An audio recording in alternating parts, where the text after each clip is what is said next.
नमस्कार, स्वागत है आपका इंडिया डेली में। मैं हूं आपके साथ विवेक शांडिल्य। मणिपुर पिछले 18 महीने से रह रहकर सुलग रहा है और अभी अभी मुझे जो खबर मिल रही है सूत्रों के हिसाब से मणिपुर में हिंसा के हालात को लेकर बीजेपी संगठन और केंद्र सरकार सख्त एक्शन लेने के मूड में है और इस सख्ती के तहत सीएम एन बीरेन सिंह की विदाई करने का फैसला भी हो चुका है। बस इंतजार किया जा रहा है महाराष्ट्र और झारखंड के चुनाव के खत्म होने का। कहा यह जा रहा है कि उधर वोट डले, टाइम खत्म हुआ और उधर मणिपुर में बड़ा फैसला ले लिया जाएगा। वोटिंग के आखिरी बटन दबते ही एन बीरेन सिंह का इस्तीफा मांग लिया जाएगा। वैसे अगर यह फैसला होता है तो कोई हैरानी की बात नहीं है, क्योंकि 1 साल पहले से यह मांग लगातार उठ रही है। अभी अभी बीजेपी के 19 विधायकों ने यह मांग लिखकर भेजी है केंद्र सरकार को, एक केंद्रीय नेतृत्व को, माफ कीजिएगा। एन बीरेन सिंह के रवैये को लेकर सवाल भी उठते रहे।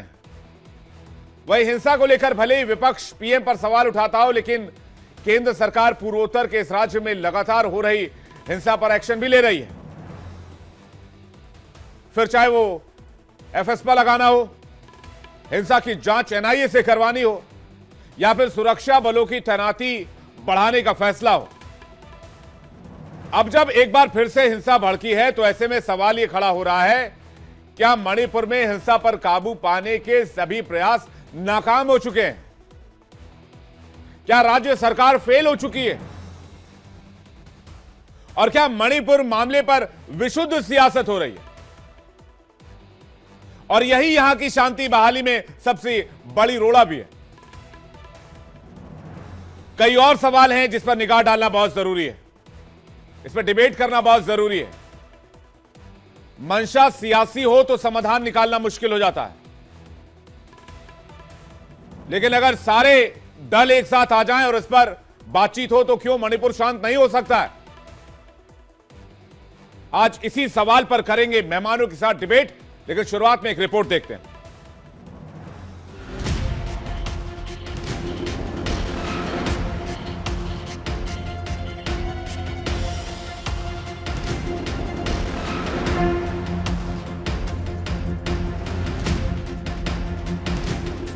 एक साल की खामोशी के बाद मणिपुर फिर सुलग रहा है।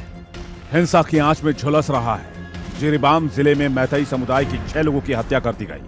शक कुकी उग्रवादियों पर गया, जिनके ऊपर इन लोगों को बंधक बनाने का इल्जाम था। इसके बाद रविवार को प्रदर्शन शुरू हुए। प्रदर्शन पर काबू पाने के लिए फायरिंग की गई, जिसमें एक युवक की मौत हो गई और एक अन्य के घायल होने की बात सामने आई। जिसके बाद गुस्साई भीड़ ने रविवार रात को बीजेपी और कांग्रेस के दफ्तर में तोड़फोड़ और लूटपाट कर दी।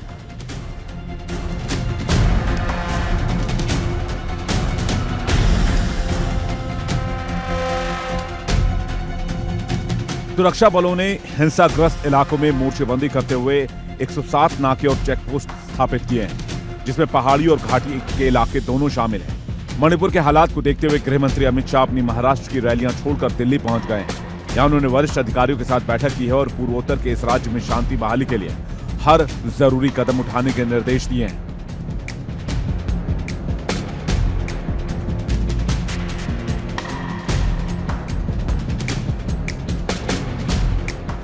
मणिपुर में जो हालात हैं उसने बड़े सवाल खड़े कर दिए हैं। कानून व्यवस्था को जिस लिहाज से चुनौती दी जा रही है, उससे एक बार फिर एन बीरेन सरकार कटघरे में है।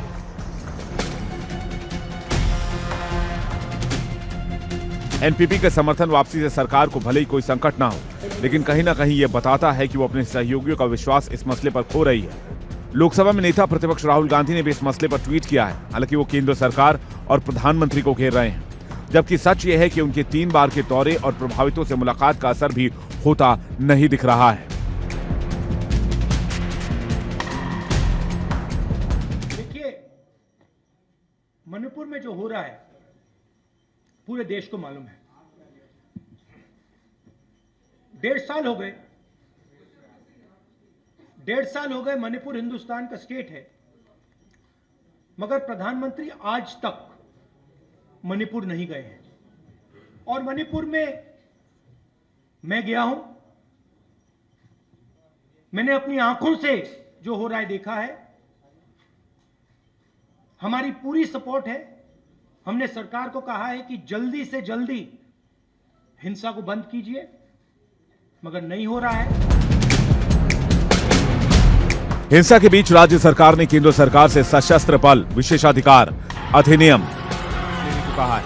हिंसा के चलते केंद्र सरकार ने 14 नवंबर को इम्फाल वेस्ट, इम्फाल ईस्ट, जिरीबाम, कांगपोकपी और बिष्णुपुर जिलों में सेकमाई, लामसांग, लामलाई, जिरीबाम, लीमखोंग और मोइरांग पुलिस थाने के अंतर्गत आने वाले इलाके में एफएसपा लगाया गया था।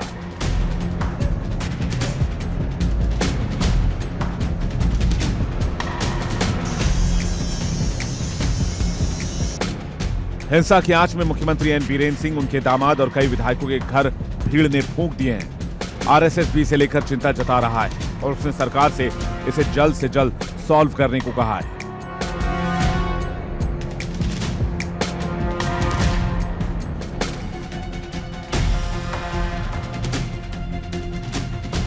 सबसे बड़ा सवाल यही है कि क्या मणिपुर में हिंसा रोकने के लिए उपाय नाकाफी साबित हो रहे हैं? केंद्र के तमाम प्रयास हिंसा रोकने और दोनों समुदाय में विश्वास जगाने में नाकाम रहे हैं, या फिर राज्य सरकार का लचा रवैया इस पर काबू पाने में बड़ी बाधा बना हुआ है? इन सवालों के जवाब मणिपुर के साथ देश की जनता भी जानना चाहती है। Bureau report, India daily.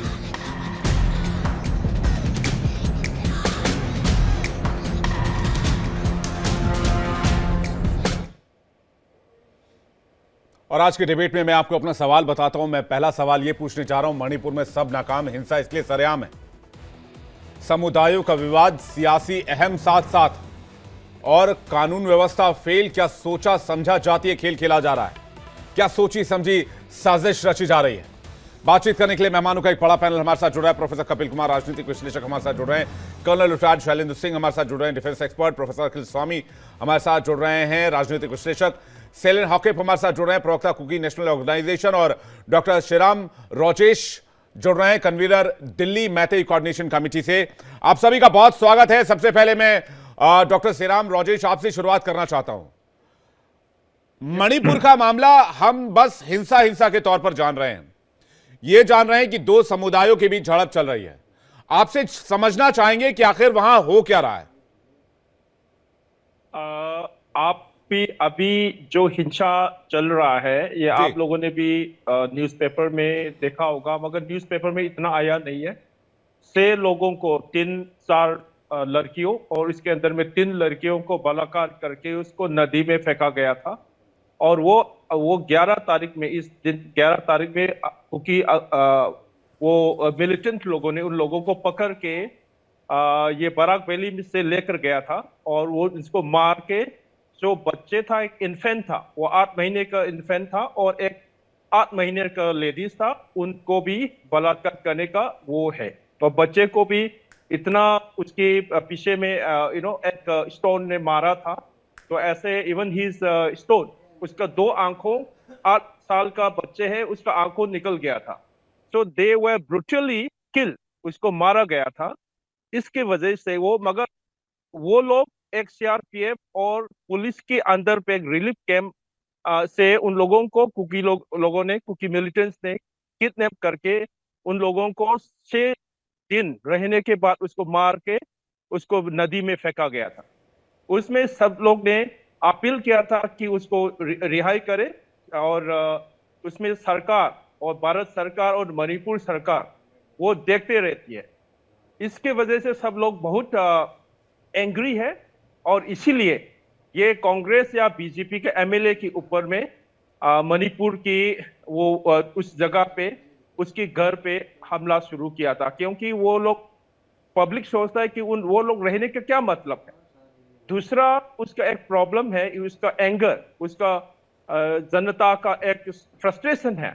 ये सोचता है कि भारत सरकार कुकी अग्रवादियों को सपोर्ट करके रहते हैं, क्योंकि वो बर्मा में चाइना को काउंटर करने के लिए कुकी मिलिटेंट के साथ वो सस्पेंशन ऑपरेशन के नाम पे कुकी मिलिटेंट को सहयोग दे रहा है। ये पब्लिक सेंटिमेंट है। तो ये सिर्फ कुकी और मीतेई का लड़ाई से नहीं होगा, क्योंकि ये पब्लिक का सेंटिमेंट ये था कि कोई 2 जाति के अंदर में लड़ाई हो, ये सिर्फ सिंपल लड़ाई नहीं है। ये बंदूक, AK-47 rifle, M16, American rifle, Russian rifle, उसके साथ वो जो दो समुदाय के साथ वो लड़ाई हो रहा है, उसको रोकने का काम किसका काम? इसको रोकने का काम सरकार का काम, वो सिक्योरिटी फोर्सेस का काम है।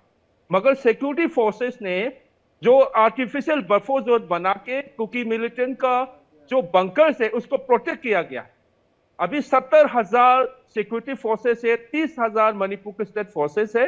उन लोगों ने कुकी अग्रवादी और जो भी उसके हाथ में बंदूक है उसके ऊपर में एक्शन किया नहीं है। उन लोगों के पास उन लोगों के साथ समझौता करके उन लोगों को वो पूरा they are freely allowing to roam guns and allowing to attack the population.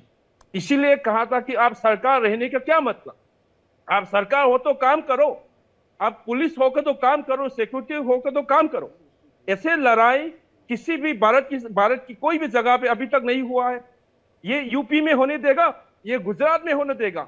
ये गुजरात में वो 2002 में वो ये एक गुजरात राइट हुआ था, उसमें 7 दिन के अंदर में आर्मी आ जाने के बाद उसको रोका गया था। मणिपुर में 18 महीने पे 70,000 फोर्सेस रहने के बावजूद राजेश जी, इसका मतलब ये नहीं है कि आप वो जितना भी सिक्योरिटी फोर्सेस है आपकी बात से जो बात समझ आ रही है वो ये है कि अगर विल पावर हो तो इसको कंट्रोल किया जा सकता है, इसमें बहुत ज्यादा वक्त नहीं लगेगा। बाकी आपने अपना पक्ष रखा। मैं सेलन हॉके के पास जा रहा हूं। सेलन, आपका पक्ष क्या है? और मैं दर्शकों को भी बता दूं, साथ ही पैनलिस्ट को भी बता दूं, अभी तक कुकी और मैतेई के लोगों के साथ या उनके जनप्रतिनिधि के साथ इस तरह की डिबेट नहीं हुई है। मैं चाहता हूं और हमारा चैनल ये चाहता है, इंडिया डेली ये चाहता है कि देश को पता चले कि आखिर मैटर क्या है वहां पे। इसमें राजनीतिक डिबेट नहीं कर रहे हैं हम, इसलिए हम इस डिस्कशन को लेकर आए हैं कि ये असल मैटर क्या है और सॉल्व कैसे होगा, उन्हीं लोगों से जान रहे हैं। सेलन हॉके, आपका पक्ष क्या है वहां के इस हिंसा को लेकर, वायलेंस को लेकर? अच्छा, थैंक यू। मणिपुर में जो चल रहा है बहुत बुरी बात है, ऐसे नहीं होना चाहिए जी। मैं एक एग्जाम्पल साइड करना चाहता हूं। अगर ये जो गड़बड़ या लड़ाई चल रहा है सिर्फ मैतेई सिविलियन और कुकी सिविलियन के आसपास से होता तो इतना दिन नहीं चलता। इसमें प्रॉब्लम यह है कि स्टेट मैकेनिज्म, स्टेट फोर्सेस मिलके, वो मेजॉरिटी तो मैतेई है, अगेंस्ट कुकी ये प्रॉब्लम चल रहा है। जब स्टेट इन्वॉल्व है तो शांति आने के लिए बहुत मुश्किल है। जहां दूसरा स्टेट में सिविलियन लोग का लड़ाई होता है, इतना दिन नहीं चल सकता है। और अभी हमारा वो दूसरा पैनलिस्ट ने जिरबम का इंसिडेंट साइड किया था, कुछ औरत और बच्चे, ये बहुत बुरी चीज़ है, हम इसको नहीं मानते हैं। लेकिन उससे पहले 7 तारीख को एक कुकी औरत 31 इयर्स ओल्ड को मैतेई मिलिटेंट्स लोग ने रेप किया, मारा, उसका स्किन भी छील दिया, हड्डी भी सब काट के तोड़ दिया और जला दिया है। ये भी बहुत बुरी बात है, सब के सब बुरी है। मैं ये नहीं कहना चाहता हूँ कि मैं राइट हूँ वो रॉन्ग है, इसका इशू नहीं होना चाहिए। सब ह्यूमैनिटी है, इसमें सरकार, सेंटर और स्टेट मिलके जल्दी से जल्दी सॉल्यूशन लाना चाहिए, क्योंकि ह्यूमैनिटी को बचाना है। सब इंडियन सिटीजन है। जो रेडिकल्स लोग हैं उसका सेंट्रल फोर्सेस लोग ठीक से ख्याल कर सकता है और कंट्रोल कर सकता है, लेकिन जब स्टेट का क्या कहेंगे विल पावर नहीं है, पॉलिटिकल विल नहीं हो, तो ये शांति कैसे आएगा? मैं आप दोनों से एक सवाल, मैं हॉके आपसे पहला सवाल करना चाहता हूं। आप दोनों ने अपना अपना पक्ष रखा। आपने कहा कि सामने वाले के समुदाय से कुछ मिलिटेंट्स ने करा। राजेश जी ने भी यही कहा कि उन लोगों की गुट से किसी मिलिटेंट्स ने करा। क्या हो अगर ऐसा कि आप दोनों को आपस में लड़ाने के लिए कोई थर्ड पावर आपके नाम से उधर खेल रहा हो या उसके नाम से उधर खेल रहा हो? आप मेरी बात समझ रहे होंगे। कोई भी एंटी इंडिया एलिमेंट हो सकता है, कोई इंटरनेशनल टूल किट हो सकता है, कोई पड़ोसी मुल्क का कोई पावर हो सकता है जो दोनों समुदाय में रिफ्ट रहे और मणिपुर जलता रहे, ये चाहता हो, और इस तरह की वारदातों को अंजाम देके कॉन्फ्लिक्ट पैदा करके दोनों समुदायों को आपस में लड़ाना चाहता हो। मेरा ये सवाल हॉकिप आपसे पहले, उसके बाद मैं डॉक्टर राजेश जी से भी सवाल करूंगा। हॉकिप। नहीं, मेरे ख्याल में तो ऐसे सब जो बोल रहा है फॉरेन एलिमेंट, ये सब कुछ नहीं है। ये strictly between majoritarian state community और ये हमारा माइनॉरिटी कुकी लोग के साथ हो रहा है। फॉरेन एलिमेंट में आने के लिए यहाँ कोई ज़रूरत नहीं है, क्योंकि हम जो कुकी लोग हैं, जो हम पॉलिटिकल डिमांड कर रहा है, बिल्कुल कॉन्स्टिट्यूशनल है। पहले हम लोग विद इन मणिपुर के लिए टेरिटोरियल काउंसिल मांगा था, वो मेजॉरिटी लोग ने नहीं माना। उससे पहले भी जब 6 शेड्यूल दूसरा ट्राइबल स्टेट में नॉर्थ ईस्ट में इम्प्लीमेंट किया हुआ, हमारे लिए नहीं माना, तो हम उसको समझ लिया। लेकिन प्रॉब्लम इतना चलता रहा कि हम लोग हमारा डेवलपमेंट वगैरह थोड़ा एलिवेट करने के लिए टेरिटोरियल काउंसिल मांगा था, वो भी नहीं दे पाया। उसमें नहीं रोका हमको। 3 मई 2023 से हमारा आदमी इम्फाल में, जहां माइनॉरिटी है, बिल्कुल वल्नरेबल है, सबको मार के, इतना मारा, इतना हमारा घर जलाया, सब लूट कर दिया, हमको इम्फाल से भगा दिया। और उसके बाद हमें क्या करना है? अभी कहाँ चले? फॉरेन का क्या जरूरत है? हमारा देश जो है, हमारा जमीन जो है, हमारा एंसेस्ट्रल लैंड जो है, वो सब इंडिया के अंदर है। जो बर्मा में है, जो चिटगांव में है, वो तो इंडिपेंडेंट कंट्री अलग है। हमारा डिमांड ये नहीं है कि जो कुकी इनहेबिटेड एरिया म्यांमार और बांग्लादेश का भी जोड़ के एक, ये कोई बात, ये तो सब रेटरिक है। जो पॉलिटिसाइज करने चाहते हैं वो करते हैं। हमारे तो वेरी सिंपल, हमारे लिए, हमको इम्फाल से भगा दिया तो गवर्नमेंट ऑफ इंडिया हमारे लिए कुछ करे, सिर्फ यही है हमारा डिमांड।